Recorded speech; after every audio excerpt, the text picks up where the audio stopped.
હવે ગાંધીનગરમાં એમએલએ ક્વાર્ટર્સમાં ધારાસભ્યોની મોર્નિંગ વોક શરૂ થઈ ચૂકી છે। જૂનાગઢના ધારાસભ્ય સંજય કરોડિયાની લટાર જોવા મળી અને નવા મંત્રીમંડળ વિશે કરોડિયાએ આપ્યું છે મહત્વપૂર્ણ નિવેદન કે ભાજપ કાર્યકર માટે 365 દિવસ મહત્વના જ હોય છે।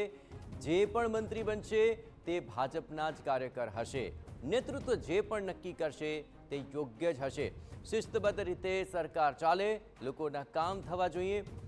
કરોડિયાએ નવા મંત્રીમંડળની શપથવિધિને રૂટીન પ્રક્રિયા જ ગણાવી હતી। જૂનાગઢના ધારાસભ્ય સંજયભાઈ કોરડિયા જે એમએલએ ક્વાર્ટર્સ છે ત્યાં મોર્નિંગ વોક પર સવારે નીકળ્યા છે અને સ્વાભાવિક રીતે હેલ્થ માટે વોક ખૂબ જરૂરી છે કે કસરત ખૂબ જરૂરી છે, પરંતુ આજનો દિવસ મહત્વનો છે। સંજયભાઈ, તો કઈ રીતે આજના દિવસને જોઈ રહ્યા છો તમે? ભારતીય જનતા પાર્ટીના કાર્યકર માટે 365 દિવસ મહત્વના હોય છે, એટલે આજના દિવસ મહત્વનો છે એવું નથી। દરેક દિવસ મહત્વના હોય છે અને એમાં રૂટીન પ્રક્રિયાઓ ચાલતી જ હોય છે।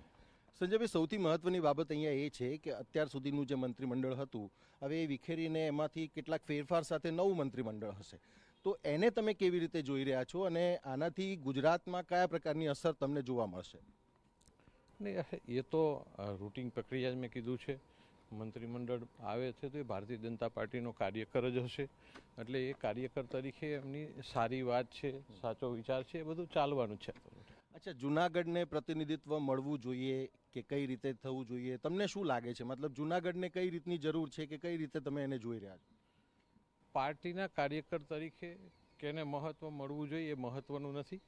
પાર્ટીના કાર્યકરો દ્વારા સારી રીતે સરકાર ચાલે છે એ શીર્ષ નેતૃત્વ ખૂબ સારી રીતે સમજતું હોય છે ને એને એ પ્રમાણે કરતું હોય છે, એટલે એમાં કોઈ ક્યાં મહત્વ મળવું જોઈએ, કેને મહત્વ મળવું જોઈએ એની જરૂરિયાત નથી।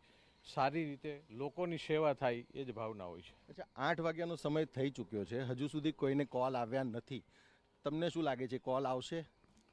એ પાર્ટીનું શીર્ષ નેતૃત્વ કરે છે અને જે આવવાનું હશે ત્યારે જે સૂચના આપવાની હશે તે આપવામાં આવશે।